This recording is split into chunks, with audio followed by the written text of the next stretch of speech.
I wake up early in the morning, a long way but go because I gotta find my way. The Lord need to stand up, get better warning, which makes me know where is the line, what's left. Et c'est reparti avec vous, bien sûr, pour un nouveau numéro de votre matinale Kenkeliba. Mesdames, Messieurs, bonjour. Je suis très heureuse de vous retrouver ce mercredi pour le 3e numéro de votre matinale Kenkeliba. À suivre dans quelques instants la chronique culture avec Laura. Nous aurons également Tafa qui va nous parler de l'immobilier. Tafa qui sera avec nous depuis Paris. Et ce mercredi également, nous aurons 2 invités qui vont nous accompagner jusqu'à 8h, sans compter Alioune Badara Kane qui, depuis hier, vous le savez, a fait son grand retour dans Kenkeliba et nous avons justement hâte de le retrouver sur le plateau. Ce sera dans quelques instants. Je rappelle que nous sommes ensemble jusqu'à 8h en direct sur la RTS, mais aussi, comme vous le voyez à l'écran, sur les réseaux sociaux. Il s'agit de Facebook, Twitter, Instagram et YouTube. Et dans quelques petits instants, l'équipe va me rejoindre sur ce plateau. Mais en attendant, je vous propose de suivre la météo du jour, le temps qu'il fera à Dakar et dans les régions. Nous allons tout de suite le découvrir et on espère que cette poussière va s'estomper selon les prévisions de la météo. La météo donc, c'est tout de suite. On se retrouve juste après.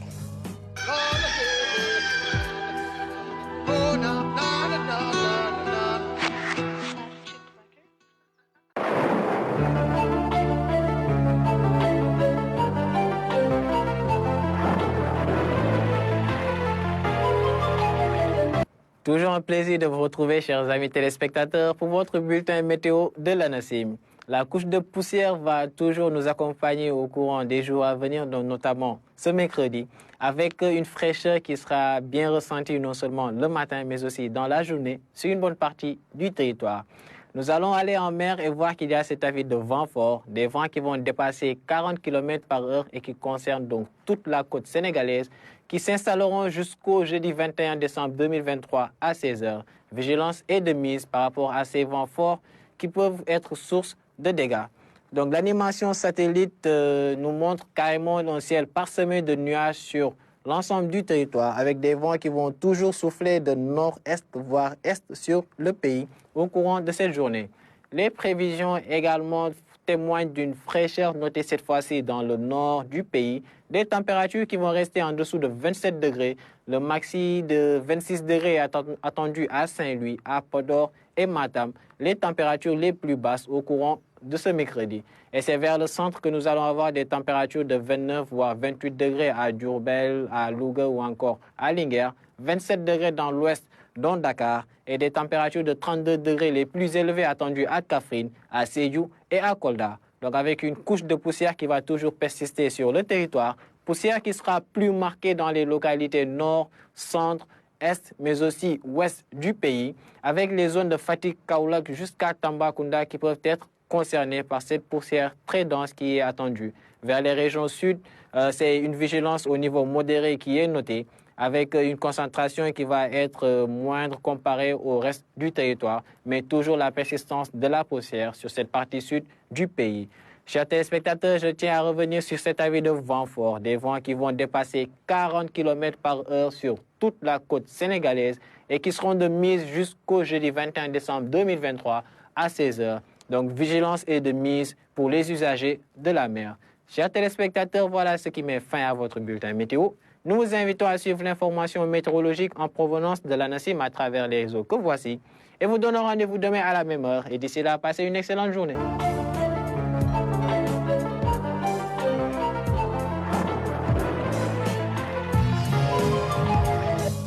Merci beaucoup à nos partenaires de l'ANACIM pour la météo du jour. Et vous l'avez vu, la poussière va donc se poursuivre, notamment la journée d'aujourd'hui. Alors, n'oubliez surtout pas de prendre vos précautions puisque cette poussière est accompagnée d'un léger vent frais. Habillez-vous comme il faut, couvrez-vous, mais aussi n'oubliez surtout pas les masques, c'est important. Alors l'équipe est déjà dans ce studio, je l'invite à me rejoindre sur le plateau.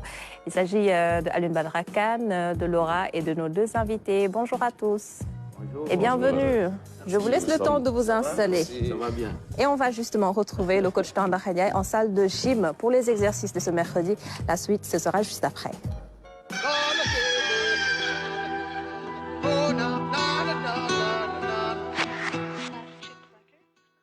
Mesdames et messieurs, bonjour à tous.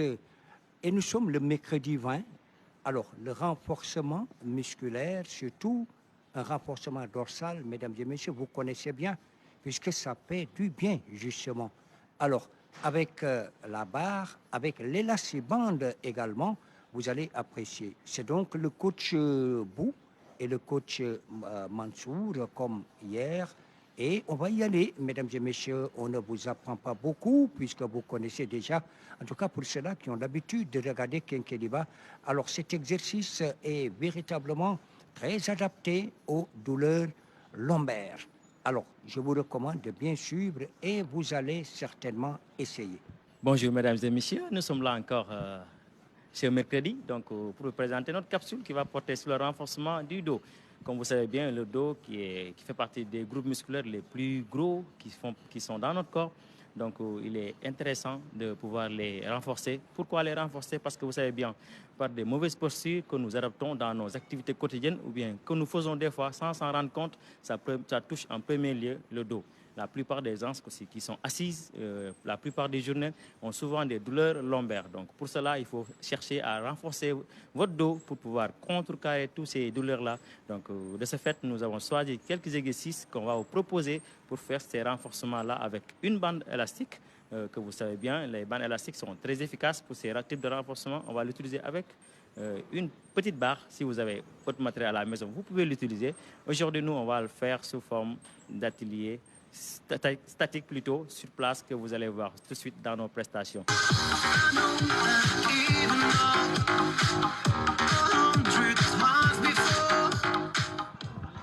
Alors, le renforcement dorsal qui commence avec ce duo, coach Beau et le coach Mansour. Alors, voyez, mesdames et messieurs, comme justement cette sorte, en tout cas, eh bien, de dos un peu mais à plat. On va chercher un dos véritablement plat, les épaules effectivement qui vont donc suivre eh bien, les deltoïdes, puisque c'est important, mesdames et messieurs. Mais c'est vraiment ce renforcement dorsal et ça va concerner tous ces muscles lombaires et donc ces muscles bordant la colonne vertébrale. Alors regardez avec l'élastibande, puisque là, avec la barre de soutien à cette élastibande, alors ça facilite un peu les choses puisque ça fait travailler également et les biceps et les triceps, mais aussi les avant-bras. Et très bon travail de renforcement dorsal, puisque ici, mesdames et messieurs, c'est vrai que peut-être que cette élastibande, puisqu'il y a aussi eh bien, une certaine résistance avec cette élastibande, ce qui fait d'ailleurs justement eh bien, le charme de cet exercice.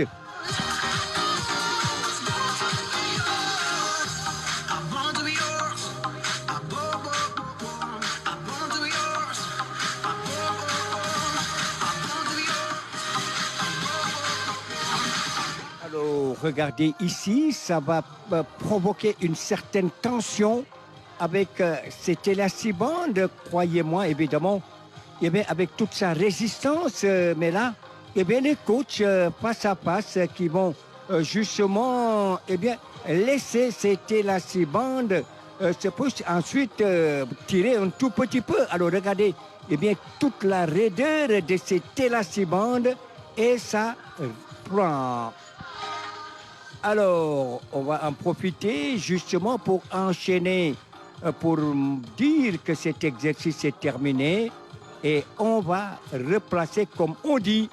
Alors ici, regardez, mesdames et messieurs, c'est vrai qu'au niveau dorsal, eh bien, tous ces muscles lombaires, alors les muscles bordant la colonne vertébrale. Alors regardez cette sorte, en tout cas, de méditation. Et donc, mesdames et messieurs, ça fait partie avec les coachs. On va donner tout à l'heure à Coach Bou la parole. J'espère bien que vous nous avez bien suivis. Vous avez vu l'exécution, les exercices sont assez simples. Essayez de le pratiquer si vous voulez bien avoir un gain par rapport à votre dos et de pouvoir aussi, vous qui pratiquez du sport pour perdre de la masse, vous savez bien, si c'est un grand groupe musculaire, vous le faites travailler, vous augmentez votre métabolisme de base. Et si votre métabolisme de base est augmenté, c'est parce que vous avez un gain en muscle et cela va favoriser juste votre perte de gras. Et on se donne juste rendez-vous à demain, Inch'Allah. Et très bonne fin de journée à vous qui nous suivez. Merci à tout le monde. Voilà, mesdames et messieurs, merci. Merci encore une fois. Alors, cela dit, mesdames et messieurs, le rendez-vous, ce sera demain, là-bas, au plateau. Je salue tout le plateau. Je salue également tout ce monde qui est là. Encore une fois, merci de votre attention. Nous allons nous retrouver demain, Inch'Allah. Merci beaucoup au coach Tandakha Ndiaye pour cette capsule gymnastique très intéressante, comme toujours. Alors, coach Tandakha, que nous allons retrouver demain sur le plateau de Kenkeliba pour la gymnastique en direct. L'équipe est déjà bien installée. Alain Badara Kane, ça va? Tu vas bien? Je vais très bien, alhamdoulilah. On t'a manqué quand même. Ah, mais merci. Merci beaucoup. C'est une question, hein? Merci. Ça va? Tu t'es bien reposé? Bon, je me suis bien reposé. Hein. On a essayé. Oui. Entre deux voyages, voilà, quelques séances de lecture sous notre manguier, hein, Oui. quelque part dans Tiaounpoli. Ah, tu as eu largement le temps Voilà. de parler à tes amis, les arbres. Les arbres, les plantes, hein. Oui. Vous savez, ils nous parlent. Hein. Oui. À nous, peut-être être patients, de savoir les écouter. Voilà. Un arbre vrai. qui a soif, ça se manifeste à travers ses feuilles, par exemple. Bon, après, M. Sarr va nous dire ce qu'il en pense. C'est une forme de langage. Exactement. Et Laura, ça va, tu vas bien? Ça va bien ce matin, merci. On va parler de quoi dans ta chronique culture tout à l'heure? Alors aujourd'hui, on va parler d'archives, on va parler de restauration du patrimoine et on va parler justement des actualités sénégalaises. Une projection qui a eu lieu hier soir, je vous en dis juste après. Ce sera dans un instant. Bonjour également à nos deux invités. Je te laisse le soin de nous les présenter à l'une. Alors aujourd'hui, honneur à l'axe nord du pays. Hein. Donc la partie nord du pays, fortement représentée sur ce plateau. C'est toujours chez toi. Nos deux invités. Oui. Alors, monsieur Sam, Abdoulaye Sam, qui est là pour nous parler donc de l'association pour le développement de Sénou Palela, qui porte bien sûr donc ce grand festival. Qui sera une occasion pour revisiter un peu l'histoire de Sénou Palela, l'une des localités les plus mythiques du Fouta, l'un des berceaux également, bien sûr, de la révolution Torodo. Et bien sûr, ce sera également un rendez-vous pour plancher sur les problématiques liées au développement de Sénou Palel, quelles sont les urgences, ce que l'association a pu faire pour la localité. Donc voilà les questions qui seront au menu des échanges avec monsieur Sam Sénou Palel qui se trouve dans le département de Kanel, donc plus précisément dans la région de Matam. Mais il nous fera une présentation bien sûr beaucoup plus exhaustive de Sénou Palel. Et à sa suite, lui, il vient de la première capitale régionale donc du nord du pays, Saint-Louis. Alors c'est un plaisir pour moi d'accueillir un frère saint-louisien sur ce plateau. Alors Issa Tidiane Tunkara, si je ne me trompe pas, n'est-ce pas? Issa Tidiane Tunkara, qui est le président donc de Basket Plus. Basket Plus qui va organiser un tournoi interuniversitaire. On sait que Saint-Louis, quand même, quand on parle du basket, est l'un des bastions ici au Sénégal, pour ce qui concerne le volet universitaire. Et ce sera l'occasion également pour eux de revenir un peu sur le management du sport. Alors le terme, il est là. Enjeux et défis du management du sport, c'est à l'occasion, bien sûr, donc, de ce tournoi interuniversitaire. Et donc, on fera le point avec M. Tunkara. Donc, voilà les questions qui seront au menu des échanges avec nos deux invités. Exactement. Et je rappelle que vous pouvez réagir sur ces différents sujets qui seront développés dans Kenkeliba de ce mercredi, notamment avec nos deux invités. Bonjour, messieurs. Bonjour. Bonjour. Heureux de vous, nous sommes très heureux de vous accueillir sur le plateau de Kenkeliba. Bienvenue. Vraiment, merci beaucoup. Et M. Sam. C'est M. Sam. Oui, vous êtes d'accord que l'on peut parler aux arbres? Je vous ai vu confirmer un peu ce qu'Alune disait tout à l'heure. Vous êtes d'accord avec lui? Oui, je suis d'accord. Vous parlez aux arbres vous aussi? Oui, j'aime bien la nature. Et qu'est-ce que vous vous dites? Bon, on sait que sans les arbres, il y aura un point de vue. La vie dépend des arbres. Parce que ce que les arbres reflètent, c'est ce que nous avons besoin. C'est l'oxygène. Et nous, ce que nous rejetons, c'est ce que les arbres ont besoin. Donc, on ne peut pas vivre l'un sans l'autre. Ah, mais c'est vrai, il y a une grande connexion. Une interaction. C'est ça.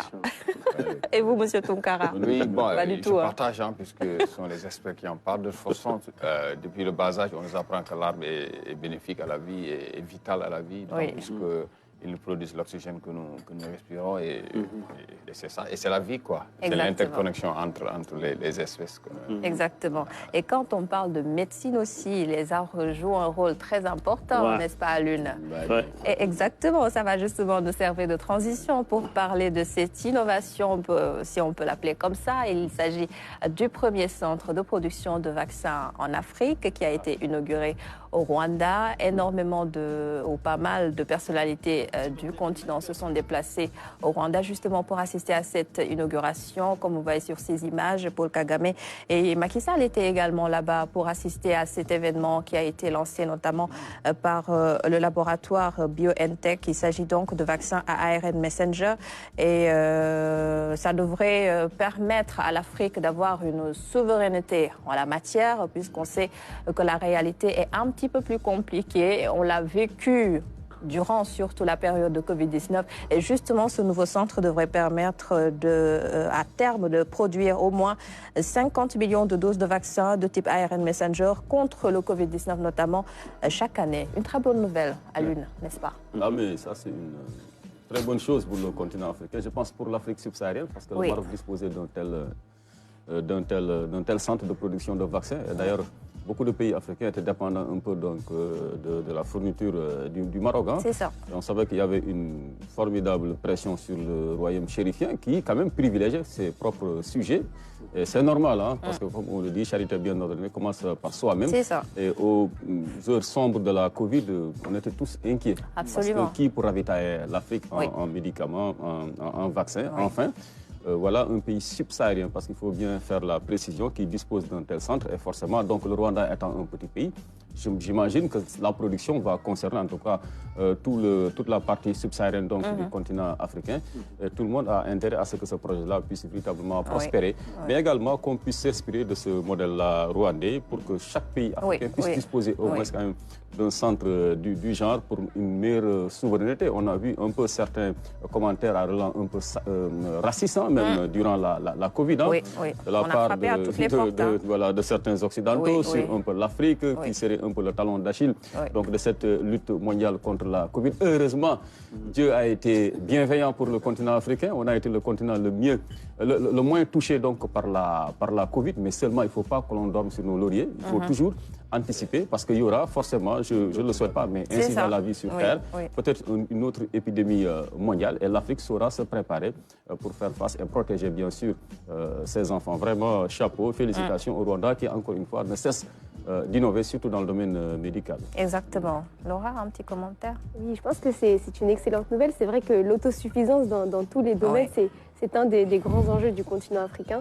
Et comme l'a dit Alioune Badara Kane, ce qui pourrait être aussi intéressant, c'est de voir des centres comme celui-ci pouvoir éclore aussi dans d'autres pays d'Afrique subsaharienne. Mais déjà, c'est un bon démarrage de pouvoir se dire que dans les prochaines années, on pourra compter sur la production qui peut se faire au Rwanda pour aussi soigner nos propres populations. Donc je pense qu'effectivement, c'est une excellente nouvelle. On espère que c'est le début de quelque chose d'encore plus grand. C'est ça. Et on le disait tout à l'heure, Monsieur Sam, on a assisté à ce scénario lorsque le monde a été frappé par le Covid-19. L'Afrique a frappé à toutes les portes pour avoir accès aux vaccins. Mais malheureusement, le continent était toujours en dernière position. Et on sait que ces vaccins ne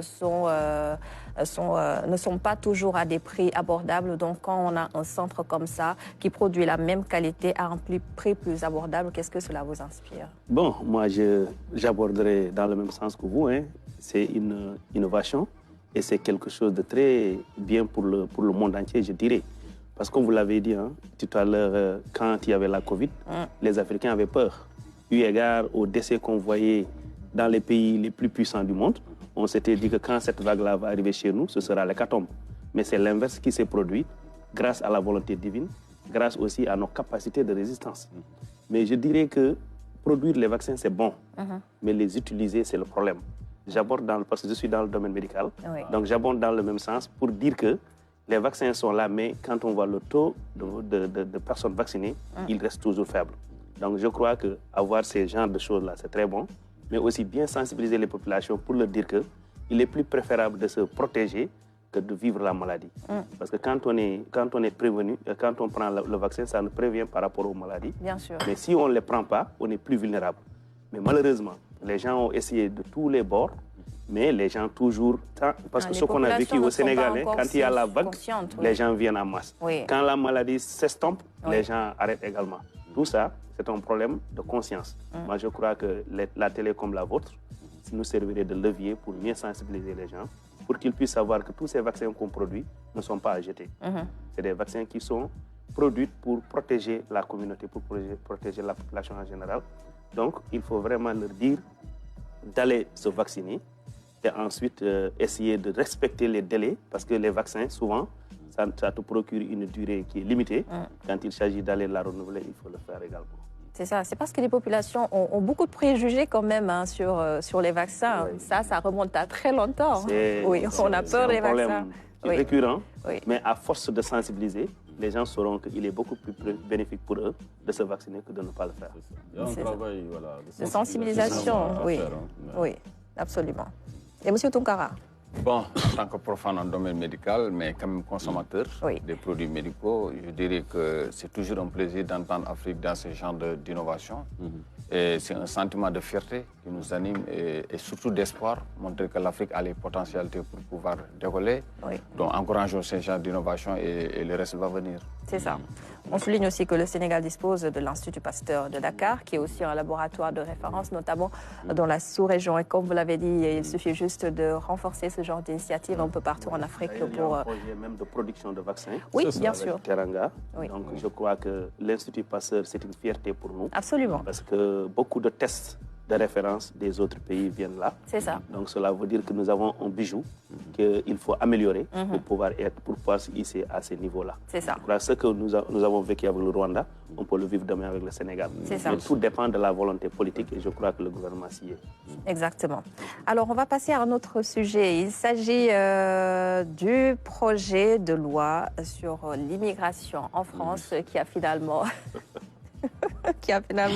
été adopté définitivement. On le rappelle, le projet de loi d'immigration a été adopté donc avec 349 voix pour et 186 contre, n'est-ce pas, l'une, ce qu'on craignait est finalement arrivé. Bon, ça dépend de quel bord l'on se situe. Bon, parce que moi, en vérité, je dirais que c'est la politique intérieure française. Hein, parce que je pense que quand même, en Afrique, on doit cesser d'avoir quand même cette proximité idéologique, à la limite même avec la France, en se disant qu'une loi votée par le Parlement français pourrait avoir des incidences ici sur le continent africain, même si c'est bien dommage pour l'image de marque de la France. Quand même. Parce que je crois qu'hier, même, en tout cas, certains leaders de la gauche française ont parlé d'une loi de la honte, en disant que c'est un formidable recul pour ce pays qui se targuait d'être un peu quand même le berceau de l'époque des Lumières, hein, n'est-ce pas? Un pays qui a attiré pas mal d'étudiants, n'est-ce pas, de brillants esprits.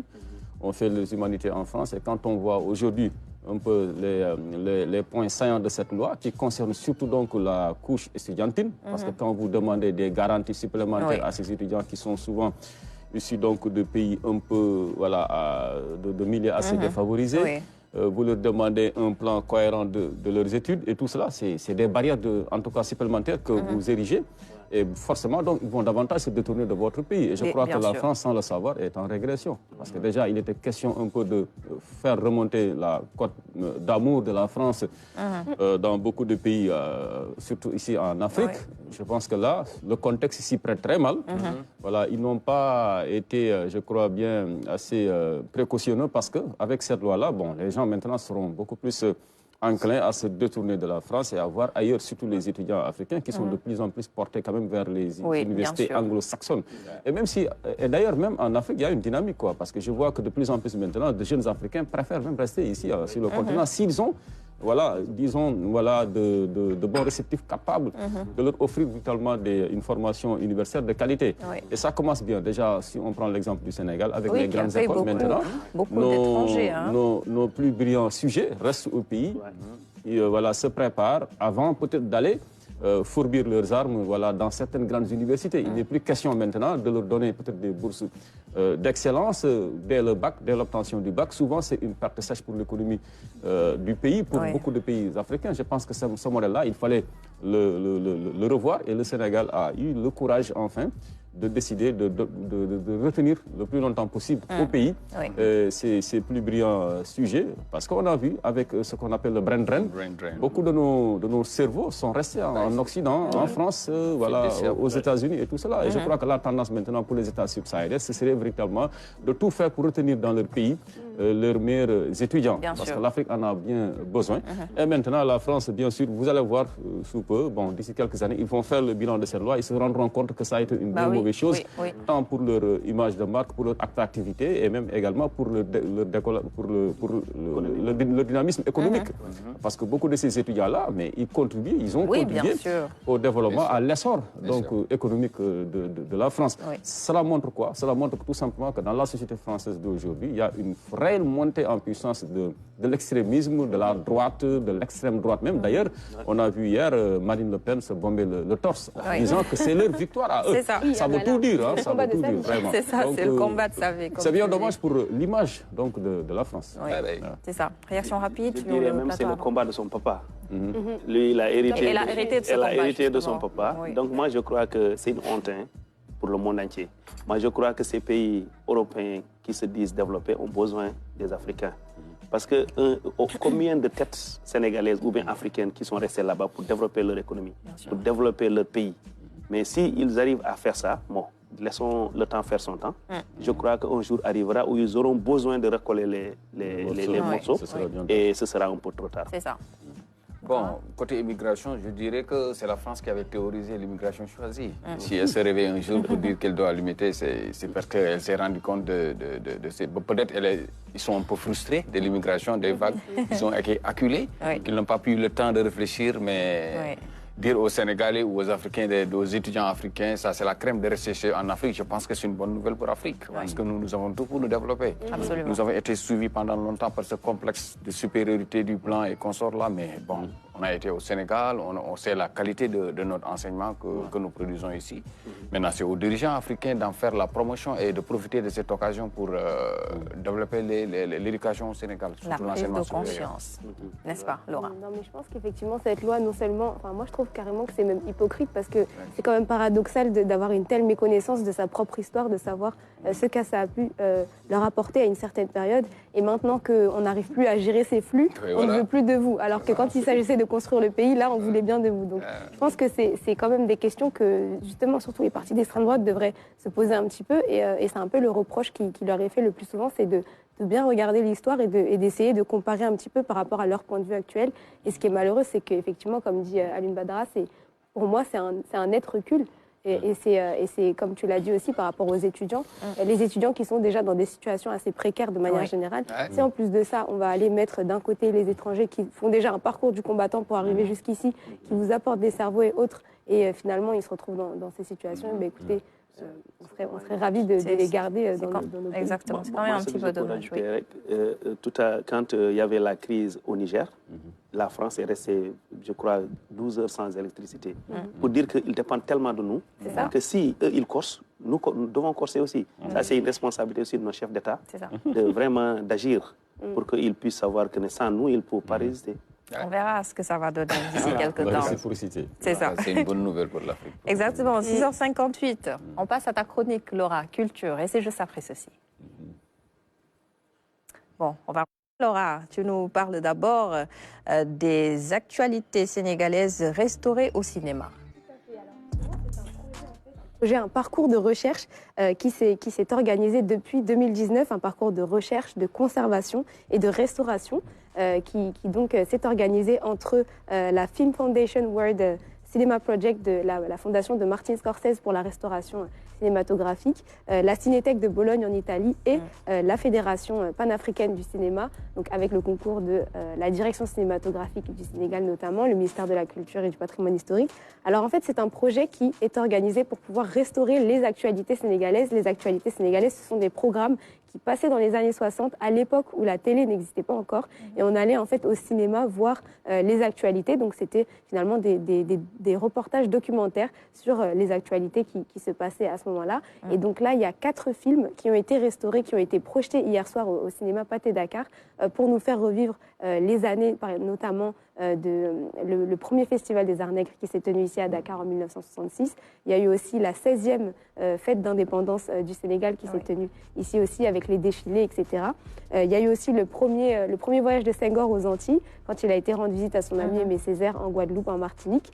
Et également le 3e festival des Arts d'Ifé au Nigeria, Alors pourquoi ce projet? Parce qu'en fait, l'idée, c'est de pouvoir restaurer un patrimoine, de pouvoir nous permettre de le visualiser aujourd'hui. Et en fait, ça demande un travail qui est très minutieux parce que ce sont des images qui datent d'une certaine époque, donc ce sont des documents qui sont très fragiles. Donc que ce soit les images, même le son, c'est un travail qui demande quand même beaucoup de précision et de temps aussi. Donc c'est pour ça que voilà, depuis 2019, ils y ont travaillé en partenariat justement avec cette fondation qui d'ailleurs, Martin Scorsese à l'époque, quand il a lancé cette fondation, le premier film qu'il a voulu restaurer et auquel il tenait beaucoup, c'était Tuki Buki de Ousmane Sembène. Pour lui, c'était un chef-d'œuvre et qu'on ne devait pas en perdre les couleurs, etc.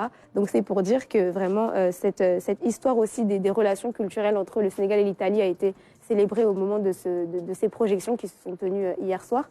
Donc on voyait vraiment des personnalités issues de ces deux partenariats. Et d'ailleurs, on a le journaliste critique cinématographique Baba Diop qui nous a fait un excellent rappel sur l'importance de la restauration et pourquoi aujourd'hui on doit s'en servir pour plonger dans notre histoire et comprendre aussi notre présent. On l'écoute. Restaurer, bien sûr, relève de faire vivre notre mémoire. Restaurer, c'est de permettre à ceux qui, à l'époque, n'étaient pas encore de ce monde parvenus, de pouvoir vivre effectivement l'époque dans le temps, donc pouvoir tirer des leçons, de saluer aussi tout le travail qui avait été fait à l'époque. Mais restaurer aussi, c'est vraiment saluer les générations qui nous ont précédés. Parce que pour moi, il n'y a pas de rupture entre le passé, le présent et même l'avenir. C'est un mano à mano qui se poursuit. Ça permet effectivement de sauvegarder la mémoire, de nous rappeler quand même que ceux qui nous ont précédés, et même ceux qui ont précédé ces gens-là, ont déjà fait leur part du job, comme on le dit. Ils ont semé la graine et nous vivons effectivement sur ces graines qui continuent à pousser. Et c'est pour cela que c'est intéressant aujourd'hui pour les jeunes qui n'ont pas vécu des débuts de nos cinématographies, des débuts des actualités sénégalaises, de pouvoir se ressourcer et de voir le Dakar surtout à l'époque. Et ça, c'est merveilleux de voir les bâtiments comparé à aujourd'hui où on voit quand même tout un patrimoine qui disparaît. Au moins ces patrimoines, la mémoire du cinéma les a sauvegardés. Je veux parler de Carmel, je veux parler aussi des autres lieux que nous avions fréquentés ou que les autres ont déjà fréquentés. Et ces mémoires-là marquent la distance qu'il y a entre effectivement cette époque et l'époque que nous vivons ensemble. Donc c'est pour cela que ce n'est pas seulement le fait de restaurer pour restaurer, mais c'est que dans un film, il y a toute la mémoire des lieux, des personnes, mais aussi des intentions qui ont fait que ces films-là existent.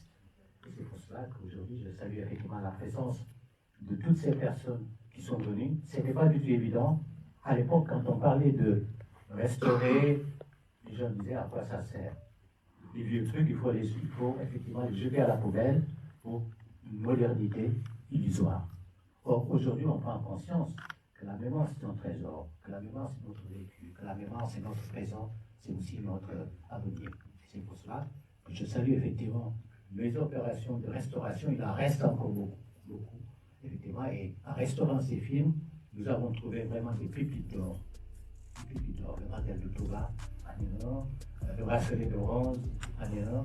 Mais aussi parce que ces films, quand on était enfant, passaient dans les salles.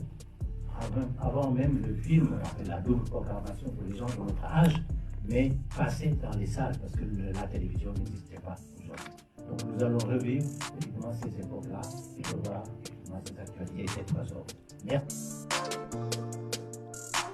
Alors Laura, comme on l'a vu, c'est important de matérialiser ou de sauvegarder ces patrimoines qui, à un moment ou à un autre, ont fait justement l'histoire du Sénégal. Exactement. Et d'ailleurs, Baba Diop, qu'on entendait ici en sa qualité de vice-président de l'association Mamiwata, qui a été aussi intégré à ce projet, rappelle aussi qu'il n'y a pas de rupture en fait avec les autres générations, il n'y a que des continuités et restaurer en fait c'est un art qui est fragile, qu'il faut préserver. Et c'est un peu à l'image d'ailleurs de la fragilité de l'homme. On a pu aussi revivre à travers ces actualités-là. En fait, il y avait toujours des petits reportages, un peu comme on peut retrouver aujourd'hui au journal télévisé, des petits reportages qui suivaient. Donc on a pu entrer dans l'une de celles-ci, dans les coulisses de Tchedo, par exemple, du tournage de ce film-là d'Ousmane Sembène. Il y a eu aussi des souvenirs de la célébration de la grande semaine culturelle nationale de l'époque de la semaine culturelle sénégalaise qui était célébrée aux Antilles. En fait, ce sont toutes ces actualités-là de l'époque qui nous rappellent un petit peu aussi le lien entre l'Afrique et les Caraïbes, le lien entre justement la culture et le président Senghor à l'époque, etc. Ouais. Donc en fait, ce sont toutes ces actualités dont on a finalement besoin en fait pour pouvoir un petit peu appréhender aussi les défis du futur. Et ce qu'il disait aussi, c'est que la mémoire, justement, c'est notre vécu, c'est notre présent et c'est notre avenir aussi. Donc c'est pour cela que je tenais à le citer dans cet élément. Et c'est vrai que les archives, en fait, c'est une matière qui est très vivante finalement, même si elle date d'une autre époque. Quand on les revoit, on revoit aussi le Sénégal des années 60 que nous, par exemple, on n'a pas connu. Et du coup, on se dit, ah, Dakar, à cette époque, ça ressemblait déjà à ça, mais il y a tellement de choses aussi qui ont changé. Et puis, dans la salle, il y a beaucoup de réactions parce que il y a beaucoup d'émotions aussi. On entend voilà, une voix off qui nous dit que Dakar, à l'époque, il y avait 100 000 habitants et tout le monde est choqué, tout le monde est en train de rigoler, etc. Parce que c'est vrai que ça nous permet en fait de mieux comprendre tellement de choses et aussi de voir comment on a évolué, quels sont finalement ce qu'on devrait améliorer par rapport à ce qu'on pouvait avoir à l'époque, qui n'est pas si lointaine finalement. Et je pense que tous ces éléments-là nous permettent un petit peu, par le biais du cinéma, de pouvoir en fait ne jamais oublier tout cet héritage finalement. C'est ça, cette époque n'est pas si lointaine à l'une, mais est-ce qu'en réalité il n'y a pas cette rupture de génération entre les deux? Même si Baba Diop dit qu'il n'y en a pas. Oui, c'est la continuité. Parce que peut-être on n'a pas su préserver le legs à travers l'archivage, les archives, c'est important. C'est ça. Les archives, elles servent à ça. Donc s'il n'y a pas d'archivage, bon, il y a une rupture. Mais ce passage du témoin-là, il est raté. Et s'il est raté, après maintenant, voilà, cette société-là se dirige tout droit vers le mur. Et c'est ce qui nous est arrivé. En tout cas, dans pas mal de domaines, c'est ce qui est arrivé un peu à l'Afrique. On a même vu certaines délégations officielles africaines sur le parvis de l'Élysée demander à leurs homologues français la restitution peut-être de certaines archives audiovisuelles. C'est bien dommage, n'est-ce pas? Nous sommes au XXIe siècle. Aujourd'hui, une bonne partie de nos archives audiovisuelles dorment à l'INA. C'est au compte-gouttes qu'on nous rapatrie certaines archives. Donc les archives déjà qui sont là, faisons tout pour les préserver au moins. Pour celles qui sont déjà ici au pays, faisons tout pour les préserver parce que c'est un devoir moral envers les jeunes générations. Quand vous voyez par exemple ces archives-là de Dakar, du Dakar des années 60, comment la vie était tenue, la ville plutôt était tenue, comment les choses étaient ordonnées. Exactement. Il n'y avait pas cette cantonisation sauvage. Donc, on peut se dire que cette cantonisation sauvage à laquelle nous sommes confrontés ne saurait être un fatalisme. Qu'on peut bel et bien trouver une solution à cela, parce que notre capitale ne ressemblait pas à cela. C'est ça. Ces trottoirs que l'on s'approprie, au nom de quoi? Parce qu'il y a votre business. Donc, vous portez préjudice à tous vos concitoyens juste parce que vous, le plus important, c'est que vous puissiez remplir votre portefeuille. Ça n'existait pas dans le Sénégal, en tout cas d'autrefois, surtout à Dakar, parce que c'était vraiment des allées bien aménagées. Très propres. Très propres. Vous voyez les gens, leur posture, leur mise. C'était vraiment une autre époque. Alors, qu'est-ce qui a bien dû se passer pour qu'il y ait un tel bouleversement? C'est parce qu'il y a eu une rupture dans cette transmission-là, disons, du témoin. Et c'est là parce qu'il n'y a rien maintenant pour rappeler aux jeunes générations que notre capitale avait ce décor-là, qu'on était comme cela, que le Dakarois était un gentleman. Quand il était à l'arrêt du bus, il cédait le passage aux dames avant de prendre place. Je pense qu'il y a même une vidéo virale qui avait fait le tour à l'époque d'un vieux Dakarois qui s'étonnait du comportement de certains messieurs d'aujourd'hui. Tout cela, c'est des choses, n'est-ce pas, à préserver, et cela ne peut se faire que par le biais de l'archivage. Les archives, elles sont extrêmement importantes. Quand vous ratez ce virage-là, vous perdez votre mémoire, et un peuple qui perd sa mémoire n'a plus d'âme. Et si on n'a plus d'âme, qu'est-ce qu'on devient? Est-ce qu'on est même digne de se faire appeler humain?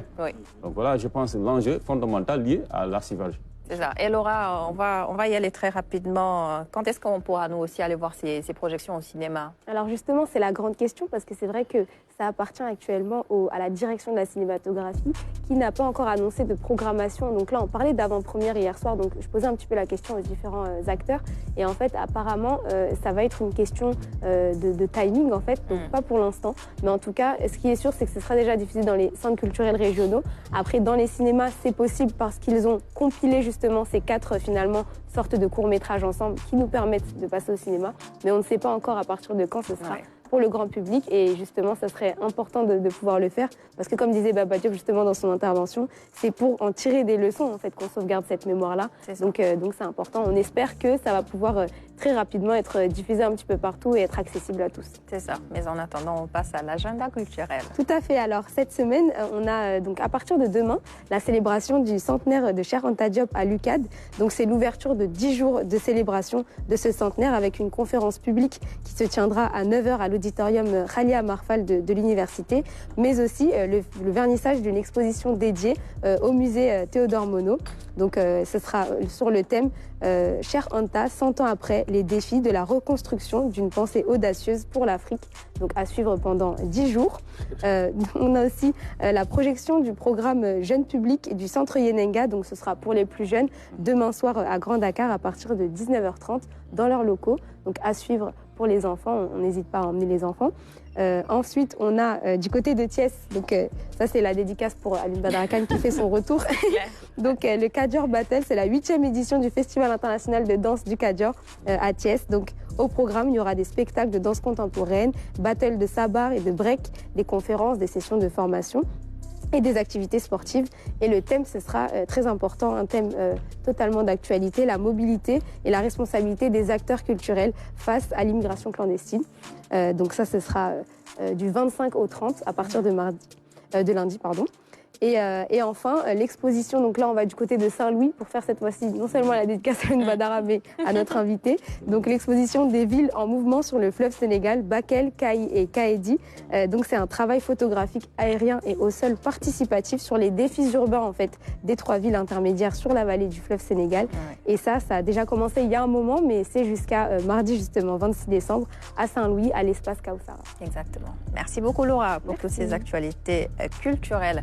À 7h passées de 12 minutes, nous allons tout de suite passer à la première partie avec notre premier invité du jour et c'est juste après ceci.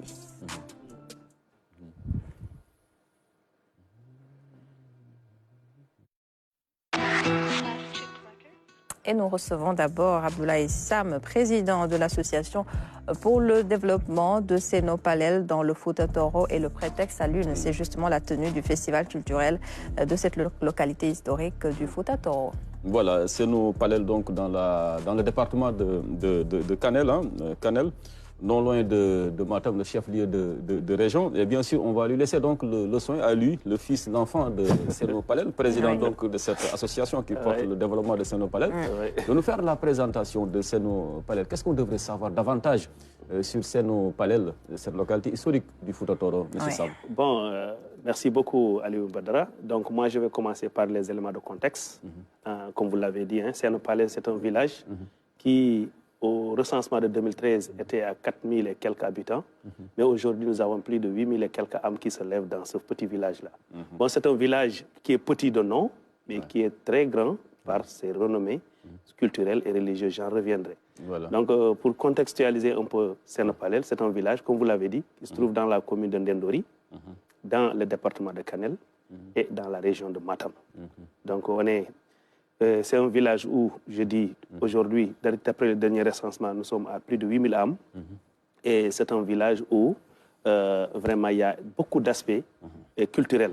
Parce qu'il y a plus de 8 ou à 9 entités qui se lèvent, qui vivent dans ce village-là. Il y a un brassage, un brassage culturel extraordinaire, avec aussi une symbiose et une complexité très, très appréciée. Parce que nous avons vécu pendant des années. Bon, moi, en tant que plus jeune de ce village-là, je n'ai pas vu des heures entre les ethnies ou bien entre les castes ou autres là. Donc, c'est vraiment les gens vivent en parfaite symbiose, en parfaite harmonie. Parlant du côté religieux, c'est un village qui date depuis 1776, avec la révolution, comme vous l'avez dit, Torodo. On sait que il y avait aussi une érudit, un digne fils du village qui s'appelle Thierno Abdul Karim Daf, dont le ziara se fait ces dernières années. La dernière édition s'est passée entre le 9 et le 10 décembre. Donc, vous dire que c'est un village très vieux ou bien un village qui date de très longtemps. Et qui abriterait d'ailleurs l'une des plus vieilles mosquées d'Afrique de l'Ouest. Qui est construite en 1776. Donc, c'est l'une des plus vieilles mosquées de l'Afrique de l'Ouest. Donc, allez se recueillir là-bas, vous ferez du bien. Et on sait que vraiment, c'est une mosquée où beaucoup de personnes, El Hadj Oumar a séjourné dans notre village, il a appris là-bas le Coran, et c'est le fils de Thierno Abdul Karim Daf qui l'a enseigné. Donc c'est pour cela aujourd'hui que la famille Tall se réjouit de venir à Seno. Parce que quand ils viennent, ils disent qu'on est venu pour se recueillir. Parce que notre arrière-grand-parent a vécu ici, a appris ici. Tout ce que nous sommes aujourd'hui vient de là-bas. Donc juste pour vous dire que c'est un village qui est petit de nom, mais qui a vraiment une importance. Grande par sa renommée. Et aujourd'hui, l'une des attentes des populations, c'est la préservation un peu de ce patrimoine-là culturel, surtout la fameuse mosquée de Seno Palel. Elle est dans le patrimoine historique classé de l'UNESCO. Donc, mais qui menace ruine. Donc il faudrait vraiment un formidable investissement. Contrairement, c'est construit avec de la paille et de la boue. Mais la structure première a été conservée. A été conservée. On a conservé à l'intérieur, mais à l'extérieur, on a fait des garde-fous pour que ça puisse pérenniser encore. Ok, parce que c'est fait à base d'argile. D'argile et de paille. Voilà. Ok. Alors pourquoi vous avez senti à l'époque le besoin de construire, pas de construire, mais bon, de construire, on est toujours dans la construction, mais de mettre sur pied l'association pour le développement de Seno Palel? Oui, bon, vous savez, Seno Palel, sur le plan historique, nous, on a connu nos parents, nos arrière-grands-parents étaient des émigrés. Ils étaient venus d'abord à Dakar avec le fameux Djaïndokh. Ils vendaient l'eau ici, les vieux sont installés ici. Mais malheureusement, ce que nous regrettons aujourd'hui en tant que jeunes, c'est que nos parents pouvaient avoir ici beaucoup de maisons. Mais ils avaient peur d'acheter des maisons pour rester. Comme beaucoup de Ils voulaient toujours venir ramasser de l'argent et rentrer au village pour aller faire nourrir la famille. Mais maintenant, quand on a vu que avec ce phénomène de la France, que maintenant tout le monde rejette les autres. Donc les gens ont compris que si on ne mise pas sur les études, on risque d'aller. Parce qu'au Sénégal, à Seno Palel, c'est un village qui ne connaissait que l'enseignement coranique et l'immigration. Mais depuis les années 2000, on a vu une grande émulation parce que si on voit, notre premier intellectuel, c'est Dr Bokar Momodaf, par ailleurs, qui est le directeur de la CMI. Bon, intellectuel, on va dire, alphabétisé en français. En français, je veux dire. Mais même du temps de... Non, du temps... Sur le plan religieux. Sur le plan religieux. DAF. Sur le plan coranique. Déjà des intellectuels affirmés. Oui, sur le plan coranique. En arabe, quoi. Sur le plan coranique, Seno est toujours, c'était une école. Ça, mais je parle sur le plan de l'enseignement français. Voilà, l'enseignement français. Donc nous avons eu notre premier intellectuel, c'est Dr Bokar Mamoudou Daf. Ensuite, il y avait mes grands frères qui sont venus, ils étaient deux. Ils sont tous des fonctionnaires. Et moi, de ma génération, nous étions une dizaine, une vingtaine. Mais ceux qui ont pu réussir, c'est moi et une autre personne. C'est pour vous dire que les gens négligeaient cet enseignement-là. Mais aujourd'hui, on s'est dit que dans les années 40, nous, à l'université, on n'était qu'une ou deux étudiants. Aujourd'hui, nous avons des centaines d'étudiants ici. Parce qu'on a senti vraiment que l'immigration n'est pas certaine. Il faut travailler sur la conscience des gens pour qu'ils puissent aller à l'école. Surtout, favoriser la scolarisation des filles. Aujourd'hui, si je vous dis qu'à l'université, il y a plus de filles que de garçons, c'est un fruit de profond labeur. Parce que quand on revenait, on prenait entre nous pour aller cultiver et ensuite encadrer les jeunes. C'est pour cela que ces jeunes-là, de génération en génération, ils ont commencé aussi à encadrer les autres. Donc nous nous sommes dit que le fait, sur le plan éducationnel, nous sommes en train de réussir. Mais sur le plan d'un développement holistique, il faut vraiment faire quelque chose. Et on ne peut pas faire quelque chose tant qu'on ne s'associe pas. C'est de là qu'est née l'idée, dans les années 90, de créer une association pour le développement de Seno. Elle est née ici à Dakar. Et ensuite, on s'est dit qu'il faut l'internationaliser. Et on a fait des antennes un peu partout où il y a des immigrés de Seno qui sont dans la diaspora. Et ensemble, comme vous l'avez dit, dans le cadre des réalisations, on a eu à construire je ne sais pas, quand on va prier la prière de Tabaski, on va vers les cimetières, chez nous là, on a mis là-bas un grand hangar, et ensuite les gens vont prier là-bas. Il y a aussi, au niveau des garages, on a mis là-bas on a construit des arébus. Et au niveau de notre poste de santé aussi, on a construit un bloc pour la maternité et plus le logement de la Charente, entre autres. Et aussi, cette association a beaucoup contribué dans la construction des mosquées, dans la construction de beaucoup d'autres édifices. Donc c'est de là qu'on a dit qu'on ne peut pas, avec l'argent qu'on cotise, pouvoir faire toutes ces choses-là. Donc il faut essayer de le formaliser, faire quelque chose qu'on appelle un festival. D'où l'idée donc de création de ce festival. Nous en sommes à notre deuxième édition. L'idée de ce festival est née parce que c'est nous qui avons créé cette association. Après, on est allé en tant qu'agent administratif, moi j'étais affecté à Saint-Louis, puis à Richard Toll, ensuite je suis allé à l'étranger. Mais quand je suis revenu, je me suis dit que ces jeunes-là, qui sont en train de gérer ce que nous avions vu naître, mais on voit toujours que ça ne va pas. Donc nous aussi, comme on est revenu à Dakar, il y en a d'autres qui sont là, on va s'associer derrière ces gosses-là pour pouvoir les booster. Mais quand on est venu, ils ont dit qu'on a besoin encore de votre expertise, ils nous ont mis au devant. Ils m'ont porté à la présidence et j'ai eu d'autres de ma génération qui sont venus m'accompagner. C'était en 2018. Et quand on est élu, on a fait une feuille de route. On a dit, entre autres, au lieu de se rester là à cotiser 1000 francs, 1000 francs, ça ne va rien faire. Essayons de faire quelque chose qui pourra nous rapporter de l'argent. C'est là qu'est née l'idée d'un festival. On a fait notre premier festival. On a essayé d'écrire en nouveau. Quand on est nouveau dans quelque chose, on ne peut pas réussir. Mais on a dit qu'on apprend de nos erreurs pour pouvoir aller de l'avant. Donc, on a pris les erreurs qu'on a eues par rapport au premier festival pour pouvoir mieux préparer celui-ci. Et ce festival-là, nous allons dire que vraiment c'est une réussite. Parce que l'autre, on avait fait un budget, mais on n'a même pas eu le tiers.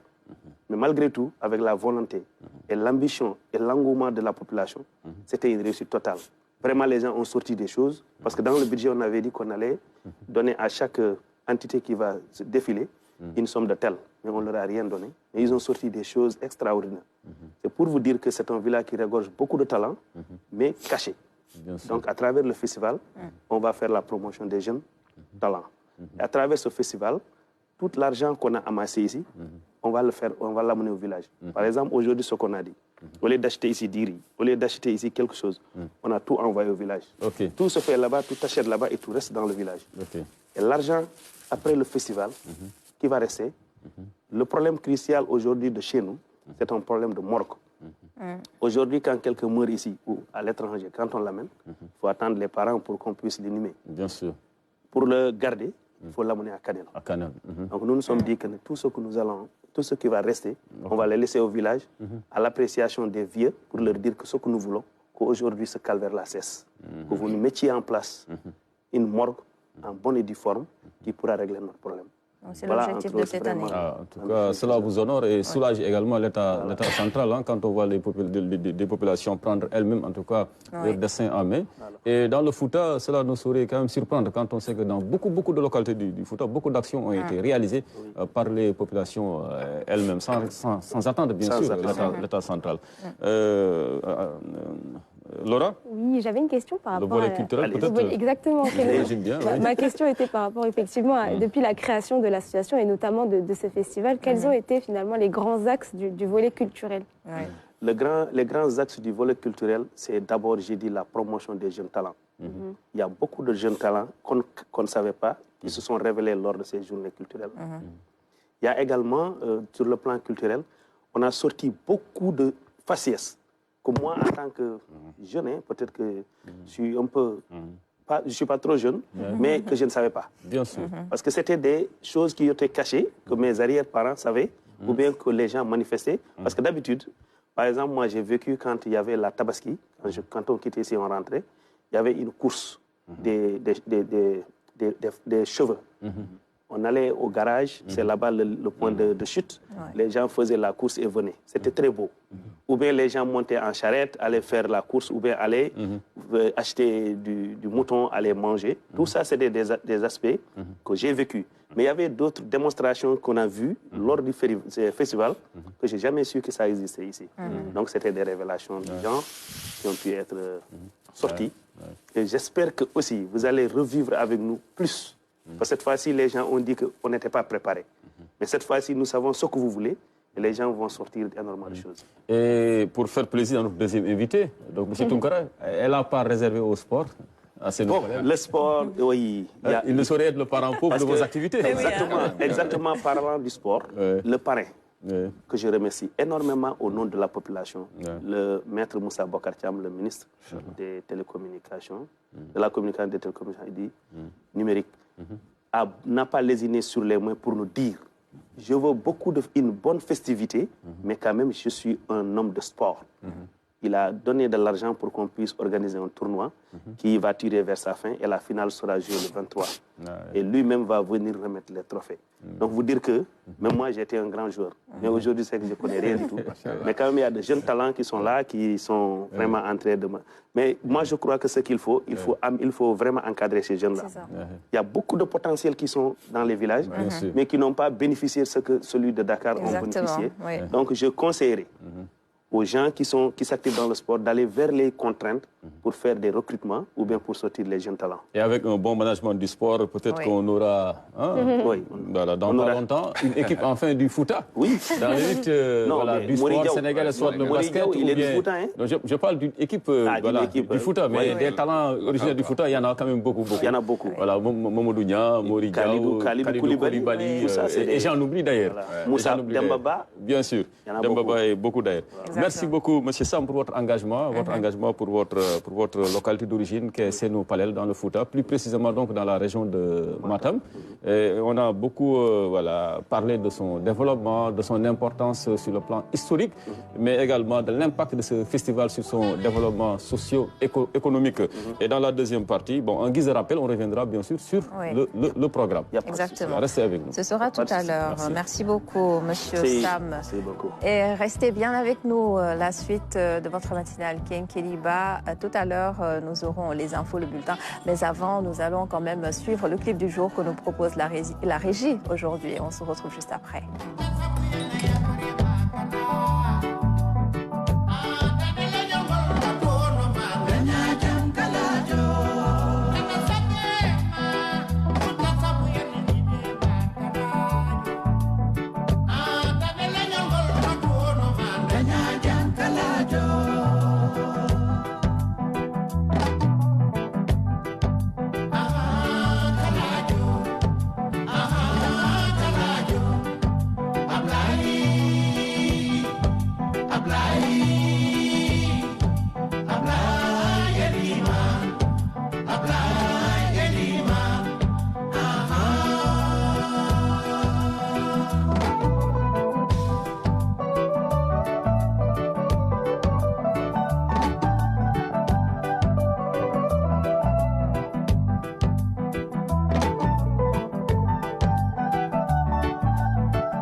Merci beaucoup à la régie qui nous a proposé ce clip de Baba Mal Kaladio qui rend justement hommage à son ami Abdoulaye Eliman Dia qui, on le rappelle, est décédé il y a moins de 3 ans.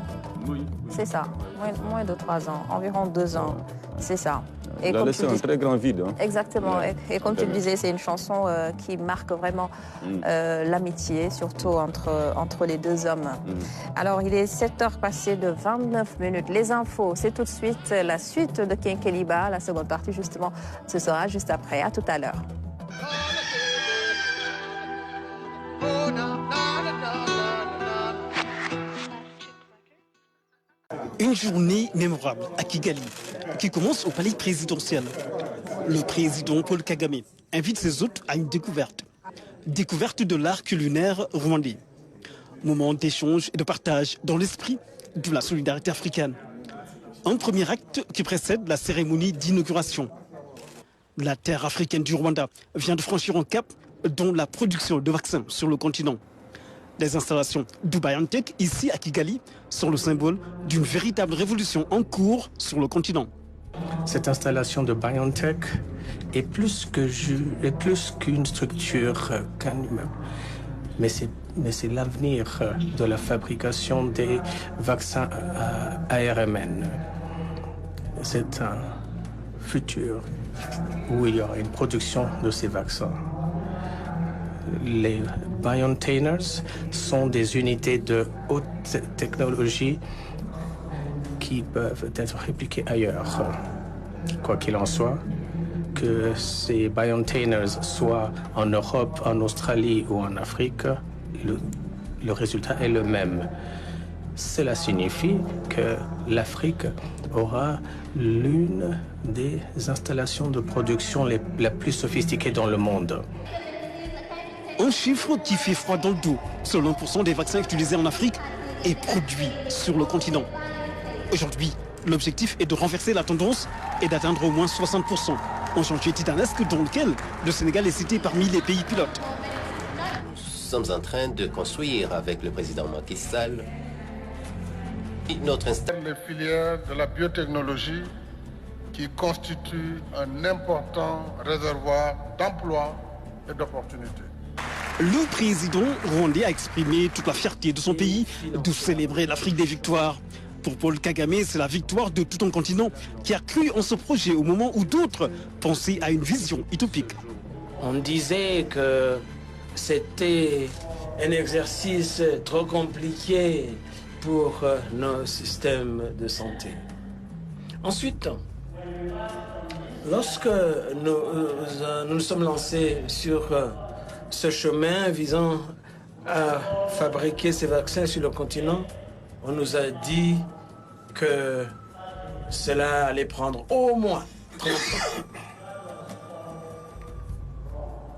Tout cela était faux. C'est possible. Et puisque c'est possible, c'est aussi nécessaire. Entre inégalité vaccinale et panique lors de la pandémie Covid-19, l'Afrique était le parent pauvre. Aujourd'hui, l'Afrique veut son indépendance vaccinale et vise la souveraineté pharmaceutique. Le président Macky Sall donne le temps. Il y a 4 ans, le virus à l'origine. Ils vont te faire des chantages. Ils vont dire soit tu restes, toi tu prends tes affaires. Des gens comme ça, on peut les traiter des criminels. On peut les traiter des criminels. Ils sont capables de tout. Ils sont capables de tout. Ils peuvent tout faire. Raison pour laquelle on a peur. Face à cette exploitation flagrante, près de 650 travailleurs sans papier se sont regroupés pour former un front uni. Soutenu par la Confédération générale du travail, ils ont décidé de faire entendre leur voix et revendiquer leurs droits fondamentaux. Si tu es en situation irrégulière, tout est compliqué pour toi. Tu n'as pas accès aux soins. Exploité par des grosses entreprises qui se servent d'entreprises pour la plupart intérimaires, comme celle-ci, pour couvrir l'utilisation de travailleurs sans papier. Un autre contexte, qui est un contexte politique, pour le coup, qui est celui de la discussion autour de la loi immigration et qui prévoit effectivement la régularisation par l'intermédiaire d'un titre de séjour métier en tension. Bon, nous, on pense pour la CGT et on revendique que c'est l'ensemble des travailleurs qui doivent être régularisés. Lesquels travailleurs sont utiles, par exemple, pour construire les infrastructures pour les JO.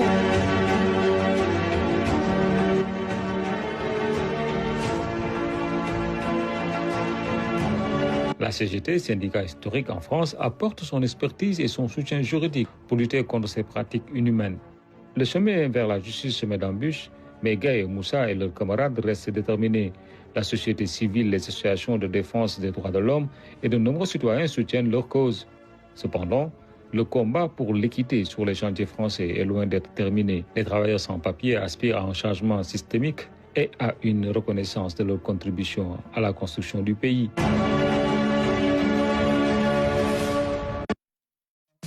beaucoup Tafa pour ce reportage très intéressant, très touchant aussi, qui reflète une dure réalité de ces travailleurs sans papier qui sont notamment dans ces chantiers, comme tu l'as dit, dans ce sujet, ces chantiers français. Et justement, Monsieur Sam, vous avez fait la France et j'ai vu que ce reportage vous a largement interpellé. Vous vous êtes senti peut-être quelque part concerné par cette réalité. Oui, vous avez parfaitement raison parce que j'ai un peu vécu une situation pareille parce que j'ai été allé faire des études au niveau de Barcelone, en Espagne. Et ça a coïncidé avec la vague de Barça ou Barsac, où il y avait beaucoup de Sénégalais, beaucoup d'Africains qui utilisaient l'Atlantique pour arriver en Espagne. Mais ce qu'on a vu, vraiment, c'était horrible. Parce que j'ai aussi travaillé dans l'association des ressortissants sénégalais à mes heures de pause, quand je descends à l'université, je vais aller travailler là-bas. Mais ce que nous avons vu, on a même trouvé des Sénégalais en train de manger au niveau de la poubelle. Cela veut dire que les gens, est-ce qu'ils ont bien réfléchi avant de quitter chez eux? Je crois qu'en amont, les gouvernements doivent avoir une politique pour fixer les jeunes, mais les jeunes aussi doivent savoir que là-bas, c'est loin d'être l'Eldorado que l'on pense. Donc, essayer vraiment de couper la poire en deux pour voir, pour pouvoir maintenir les jeunes, et que ces jeunes-là aussi, une fois là-bas, si c'est difficile, d'avoir le courage de revenir et rester chez eux. Parce que maintenant, c'était une volonté d'aller découvrir de l'autre côté. Ils ont vu que ça ne va pas. S'ils ont une possibilité de revenir et d'être fixés ici, de travailler pour réussir ici, je crois que ce sera la meilleure des options. C'est vrai que ça ne sert absolument à rien d'aller là-bas en quête d'une vie meilleure et de vivre dans des conditions aussi atroces, hein, c'est vrai. Alors, il est 7h44. La seconde partie de cette matinale, surtout le reste de notre temps, est consacrée à notre deuxième invité. Il s'agit de Issa Tidiane Tounkara, président de Basket Plus, et il est là pour nous parler justement du tournoi interuniversitaire de basket à Lune. Voilà, un Saint-Louisien, bon teint, hein, pas mauvais teint, mais bon teint, pas un dolindar, un vrai domundar. Donc, il est là sur ce plateau pour nous parler de basket, hein, quand on connaît l'importance que cette discipline a dans la capitale du Nord, hein, parce que beaucoup de grandes équipes, en tout cas du basketball sénégalais, ont vu le jour à Saint-Louis et ont tenu la dragée haute à beaucoup d'équipes de la capitale. Et cela démontre que Saint-Louis est l'un des bastions, l'une des places fortes donc, du basket sénégalais. Mais aujourd'hui, il est quand même navrant de constater que certaines grandes équipes saint-louisiennes comme Saint-Louis Basket Club aujourd'hui sont en léthargie, du fait peut-être de mauvais management. Et c'est ce qui nous conforte comme dans l'idée que votre tournoi est le bienvenu, hein, et venu à point nommé, parce qu'il sera question véritablement donc de réfléchir sur les enjeux et défis du management du sport. Mais tout d'abord, l'événement est porté par Basket Plus, hein, si je ne me trompe pas. Et vous en êtes le président. Quels sont aujourd'hui les défis de Basket Plus? Et Basket Plus, c'est quelle forme d'entité? S'agit-il là d'une équipe, d'une association, d'amoureux du basket et autres? Présentez-nous cette structure. Voilà, merci. Tout d'abord, permettez-moi de saluer tous les Sénégalais qui nous regardent à travers la RTS et surtout les membres de l'association Basket Plus, et particulièrement la communauté universitaire à laquelle on s'adresse. Maintenant, le Basket Plus, ce n'est rien d'autre qu'une association composée essentiellement d'anciens basketteurs étudiants de l'université Gaston Berger de Saint-Louis. On a eu à fréquenter l'université Saint-Louis pendant des années, mais hormis les études, parallèlement aux études, on a eu à pratiquer ce sport qui a été notre passion commune. Voilà, on s'est regroupés autour d'une amicale en prélude de la célébration des 20 ans de la section de basket de l'université Gaston Berger de Saint-Louis. Qui a des titres, hein? BVCB, la section de basket a été créée en 99, en 90. En 2019, on est parti là-bas pour célébration, nous retrouver là-bas, se rappeler les bons moments, jouer sur le terrain sur lequel on jouait d'habitude. Mais c'est de là qu'est venue l'idée maintenant de nous constituer tout d'abord en amical. On a été d'abord amical des anciens basketteurs de l'université Gaston Berger de Saint-Louis. Et l'objectif de cette amicale-là, c'est d'aider l'équipe de basket de l'université Gaston Berger de Saint-Louis. Et chaque année, de 2019 jusqu'à maintenant, chaque année, on retournait à l'université Gaston Berger, amener notre soutien à cette équipe, en équipement, en dons, et surtout la pépinière du basket à l'université, parce qu'on a une école de basket qui est là-bas. On leur apportait du matériel, des conseils. Maintenant, au fil du temps, on a pris goût à l'affaire. On a dit, mais maintenant, nous sommes des intellectuels. On a été là, dans cette université-là, qui nous est très chère d'abord. Pour le devoir de redevabilité, c'est ce qu'on fait pour cette université. Maintenant, nous appartenons à une communauté universitaire beaucoup plus large qui est le Sénégal. Quoi qu'on dise, le Sénégal a contribué dans nos études. Autant lui rendre la monnaie. Maintenant, on va étendre nos ambitions, toucher les maillons de la carte universitaire. Toutes les universités du Sénégal, et ne pas se limiter à Gaston Berger. C'est de là qu'on a décidé d'abord de nous formaliser en association, parce que comme vous le savez, avec l'association, il y a beaucoup plus d'opportunités. On s'est appelé Basket Plus. Voilà, maintenant, Basket Plus, le nom et le logo, ils ont tout leur sens. Parce que le logo, c'est un livre qui est ouvert, à la base duquel il y a la couleur orange. Vous savez, la couleur orange, c'est la couleur du ballon de basket. La balle orange. Voilà, la balle orange. C'est ce qui veut dire que tout est basket. La base, c'est le basket. Le livre, c'est les études. On aurait pu choisir un livre qui est fermé, mais on a choisi un livre qui est ouvert. Et ça parle, c'est-à-dire l'ouverture. Oui. Mais l'ouverture vers qui ou vers quoi? Sport, l'ouverture pour les études d'abord, parce qu'on est ancré dans les études. L'ouverture pour les études, mais aussi l'ouverture vers les autres disciplines sportives. Parce que nous comptons aider le sport universitaire en réalité. Aider ce sport-là qui nous a formés d'abord, qui a formé notre personnalité et qui a fait beaucoup de nous. Quand on était universitaire, étant étudiant, parce que les gens ont l'habitude de dire que les études et le sport ne peuvent pas aller ensemble. Mais ça, je suis désolé de le dire, mais c'est tout faux. Il y a le modèle anglo-saxon, justement, les universités. C'est ce que nous voulons leur faire comprendre. C'est ce que nous voulons leur faire comprendre. Nous, on a été étudiants dans une prestigieuse université du Sénégal, qui est Gaston Berger. On a été parmi les meilleurs, quoi qu'on dise, modestie à part. Voilà, maintenant, ça ne nous a pas empêché de pratiquer le sport. Et pratiquer le sport a beaucoup contribué dans notre carrière. Ça a aidé à l'équilibre psychologique de l'étudiant. Je me rappelle, à notre époque, à 17h, on ne pouvait pas aller à l'amphi. On ne pouvait pas toucher les livres. C'était l'heure des entraînements. On partait au sport, on revenait en pleine forme. On est toujours éveillé. Et ce qu'on avait remarqué, c'est les étudiants qui pratiquaient le sport, ils faisaient partie des meilleurs. C'est ça, quoi. Maintenant, c'est cette expérience-là que nous avions. On a vu que maintenant, ces étudiants-là ne l'ont plus. Exactement. On a visité l'université Gaston Berger, on a entendu les étudiants parler, on a vu agir, et on a remarqué que l'ambiance universitaire est trop tendue ces temps-ci. Et comme moyen de vraiment régler ce problème-là, il n'y a pas mieux que le sport. Bien sûr. C'est là où nous venons aider les autorités sénégalaises. Aider les autorités sénégalaises à régler ce problème-là en s'investissant dans le sport universitaire. Autant il y avait l'UASU, ce qu'on appelle l'UASU, le championnat interscolaire, universitaire. Mais maintenant, il n'y en a plus. Il n'y en a plus et c'est une compétition qui a tout son sens. Maintenant, c'est sur cette perspective, dans cette perspective-là que nous nous inscrivons pour apporter notre pierre à la puisqu'il y avait également le pendant dakarois avec le Duc aussi. Ça crée une saine émulation, une belle rivalité entre le Duc et l'UGB. Voilà, surtout à Marisignaï.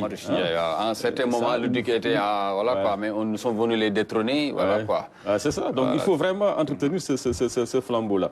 Alors, mais pour ça, il faut qu'il y ait des dirigeants, qu'on ait des dirigeants à la hauteur, également des attentes, mais des dirigeants qui ne sont pas suffisamment formés dans le management du sport également, écoutez, ils ne pourraient pas porter très loin leurs différentes équipes, et c'est le drame de beaucoup de nos clubs ici au Sénégal. Alors, à ce niveau, qu'est-ce qui sera au menu des panélistes pour qu'on puisse véritablement donner de l'importance au management du sport? Peut-être avant de parler du panel en tant que tel, on a décidé d'organiser un championnat universel de basket-études. On l'a communément appelé CUP, CUP, championnat universel de basket-études. Et on a invité 9 universités du Sénégal, dont 11 équipes, c'est-à-dire en garçons comme en filles, parce qu'on a voulu apporter la touche féminine quand même au tournoi. Ils viennent le temps d'un week-end compétir, s'affronter. Et l'intérêt de ce tournoi-là, c'est que les étudiants auront l'occasion quand même de venir en immersion à l'Université Gaston Berger, à Saint-Louis en général, mais aussi d'échanger entre étudiants. Parce que le sport, c'est un moyen d'épanouissement. Bien sûr. Voilà, on va organiser ce tournoi-là. Mais parallèlement à ce tournoi, il y a un thème, parce que quand on parle de l'université, on dit que c'est un milieu de connaissances, un milieu de recherche. On ne peut pas venir à l'université, organiser des activités sportives et partir. On a été étudiants, mais aussi sportifs. Maintenant, c'est l'occasion, ayant détecté que le problème majeur du sport sénégalais, c'est le management, on a dit pourquoi ne pas parler de management. C'est pourquoi on a choisi le thème enjeux et défis du management du sport. Et on a invité des sommités de ce basket-là, qui connaît Mathieu Faye, connaît Jo Lopez, le professeur Saho, et et le professeur Naldo Socefal, qui est psychologue, professeur de psychologie dans l'UFR de sport. Le professeur Sakho, qui est agrégé en droit, spécialiste du management du sport. Il y a Joe Lopez, on ne le présente plus. Lui, il est le président de Seed Academy, le premier Sénégalais à intégrer la Ligue américaine de sport universitaire. Il y a Mathieu Faye, qui est double champion d'Afrique. Hein, et il est actuellement le président de la zone 2 FIBA Afrique. Donc, toutes ces sommités-là, ils ne sont plus à présenter. Ils vont venir s'adresser aux étudiants, s'adresser au monde sportif en général, parce qu'on a invité tout le monde sportif. Ils vont venir là-bas discuter des problèmes de management et de là va jaillir les débuts de solutions pour régler ces problèmes-là. Ok. Laura, une question? Oui, bah justement, puisqu'on parle de basket et de sport de manière générale, c'est vrai que je pense qu'il y a quelque chose que vous avez dit qui est très important, c'est que les élèves qui pratiquent le sport sont beaucoup plus performants et je pense que c'est quelque chose qu'il faut pouvoir encourager aussi. Est-ce que vous avez des programmes pour permettre un petit peu de lancer cette discussion-là au niveau justement des universités, puisqu'il s'agit d'un tournoi interuniversitaire? Est-ce que peut-être il y aurait, je ne sais pas, une conférence ou quelque chose qui puisse permettre de poser ce sujet-là sur la table pour le fait d'encourager aussi les étudiants, même quand ils n'ont pas forcément une discipline sportive en tête, de toujours vouloir participer à un sport de manière régulière en dehors des cours? En effet, il y a même mieux, on leur offre l'occasion de s'épanouir d'abord parce qu'ils n'ont pas eu assez de temps de s'épanouir. Dans les grandes universités, on a les clubs IGB, on a les clubs DUC, mais la particularité de ce tournoi-là, ça sera exclusivement composé d'étudiants seulement, régulièrement inscrits à l'université, parce qu'ils n'ont pas assez de temps d'épanouir. On va leur donner le temps de s'épanouir maintenant, le temps de compétir entre eux, de voir le sens de la compétition. Maintenant, s'ils prennent goût à le faire, ils sauront que vraiment ça, c'est important. Parce que normalement, ça existait, c'est les dirigeants qui devraient le faire, mais on s'est dit, nous, on n'attend personne. On a été produits de ce qui, autant les aider de faire. Mais si les dirigeants viennent, tant mieux. S'ils ne viennent pas, on continue avec nous. Également, il y a la question des installations sportives sur les différents campus également. C'est vrai, surtout. À ce niveau, cela ne semble pas être une priorité pour les autorités universitaires aussi. Parce que rares sont aujourd'hui les universités disposant d'un terrain, par exemple, synthétique ou bien d'un parquet capable d'accueillir certains matchs de basket. Et même au-delà des universités, on en parlait ici souvent, même pour le basket de manière générale, c'est difficile d'avoir ces infrastructures-là. On s'entraîne en plein air, à ciel ouvert. Après, c'est un petit peu compliqué, on comprend comment on dit, pour les tirs qui manquent de practice. Oui. Peut-être que les autorités ne donnent pas beaucoup de priorité au sport universitaire parce qu'il y a d'autres problèmes. Quoi qu'on dise, l'université, il y a beaucoup de problèmes. Mais quand même, dans ce sens-là, l'université Gaston Berger est très chanceuse parce qu'on dispose de toutes les infrastructures nécessaires pour pratiquer le sport. On dispose d'une salle moderne de sport. D'une salle fermée. Fermée de sport, d'une piscine, de toutes les infrastructures. C'est là où est venue la pertinence de choisir Gaston Berger. Parce que c'est le milieu idéal pour vraiment accueillir ça, c'est un bon exemple. Ce tournoi-là. Et le panel, c'est l'occasion de parler aux étudiants, parce que parmi nous, il y a des étudiants qui ont pratiqué le sport et qui ont excellé. Pour rappel, nous avons 11 internationaux étudiants à l'université Gaston Berger. Nous avons 4 rois du basket, dont Mohamed Diop, qui est docteur en économie et qui est actuellement le directeur de la stratégie du ministère de la microfinance. Donc c'est l'exemple parfait des sports-études. Il a réussi dans les études. Et il a excellé dans le basket. Et il y a d'autres qui sont passés par là. Mohamed, s'il vient avec nous tous, si nous partageons nos expériences avec nos enfants, vous savez, le partage d'expérience, c'est le meilleur moyen d'apprendre à quelqu'un. Parce que c'est vivant, c'est pas théorique. Je lui dis comment je suis passé par là.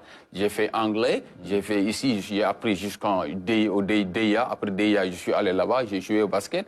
J'ai eu tel titre. L'étudiant va dire, ah, lui, il est passé par là. Il a su cumuler les deux. Voilà, c'est ça, quoi. Ils vont venir partager leur expérience avec leurs jeunes frères, les aider en connaissance, les orienter. Et ils en ont besoin. Des fois, les étudiants n'ont pas d'orientation. Si on les canalise, ils vont Alors, rappelez-nous les dates de ce tournoi interuniversitaire à ce panel sur le management du sport. Voilà, le tournoi va se tenir du 20 au 23. C'est sur 3 jours. Le 20, à partir d'aujourd'hui, on va accueillir les délégations. C'est important aussi de signaler qu'on a établi un maillage du territoire de la carte universitaire, même si Ziguinchor va venir. C'est-à-dire qu'on n'exclut personne. Parce que nous, notre credo, c'est l'inclusion. On n'exclut personne. tout le monde est membre de l'amicale. Que tu sois de Gaston Berger ou pas, tu es le membre de l'association, parce que nous prenons l'ouverture. Voilà, le tournoi va se dérouler sur 3 jours, mais le panel, c'est le samedi. Le samedi, vraiment, c'est le jour le plus crucial pour nous, d'autant plus que nous recevons des autorités à l'université et on va parler de ce thème-là et les autorités sportives saint-ligènes surtout, quoi. Voilà. En tout cas, bon vent, bonne continuation. Merci beaucoup. Merci. Ça a été un plaisir de vous accueillir sur ce plateau. Le plaisir est partagé. Pour parler du management du sport, de la relance du sport universitaire. Monsieur Sam, sur voilà, le programme de ce festival de Seno Palel, qu'est-ce qu'on devrait retenir? Merci beaucoup. Ce qu'on peut retenir, c'est que d'abord, le festival aura lieu le 22, 23 et 24 décembre. Et ce qu'on peut retenir, que la cérémonie officielle se tiendra le samedi, le 23. Et ce qu'on peut retenir, qu'il y aura vraiment des consultations. Les consultations gratuites ont commencé l'enrôlement. C'est-à-dire qu'on a eu 2 types de consultations gratuites.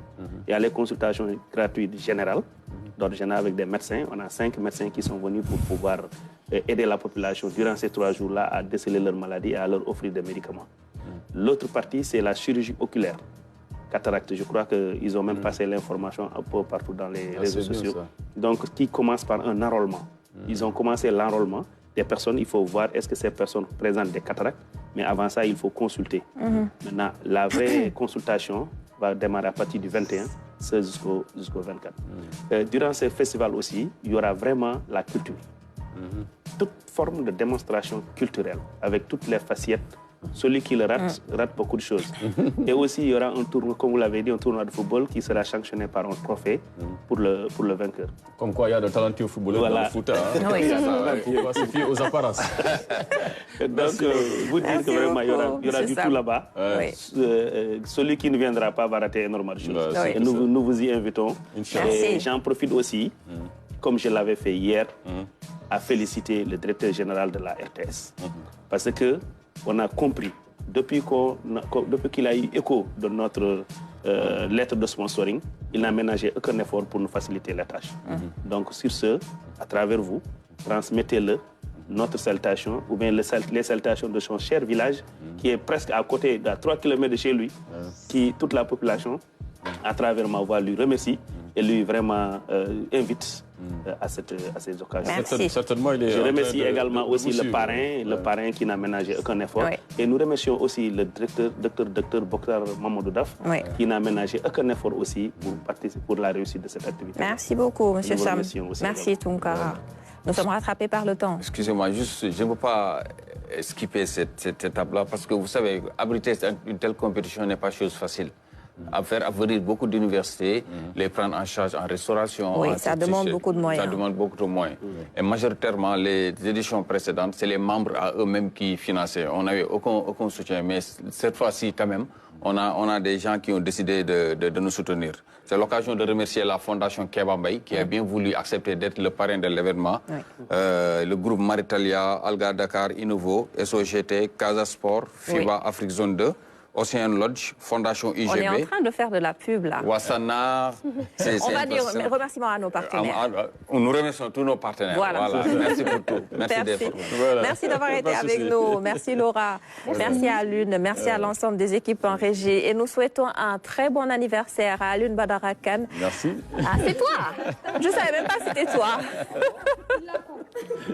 Merci. Je ne savais pas que c'était toi.